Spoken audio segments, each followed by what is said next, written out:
এইমাত্র ভোট দিয়েছি 1-24 সাঁচিয়াবাড়ি। এটা এক সিমনা বিধানসভা কেন্দ্র।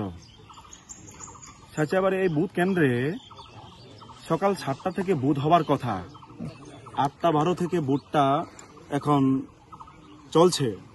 প্রায় 1 ঘন্টা 12 মিনিট লেট করে বুথটা নেওয়া হচ্ছে। প্রথম থেকেই যেটা লক্ষ্য করেছি আমরা, এখানে বুথের লাইনে দাঁড়িয়ে আছে মহিলারা পুরুষরা দীর্ঘক্ষণ ধরে। তো মেশিনটা ডিস্টার্ব থাকার কারণে 1 ঘন্টা 12 মিনিট দেরিতেই এখানে ওই নির্বাচনটা ভোট পর্বটা চলছে।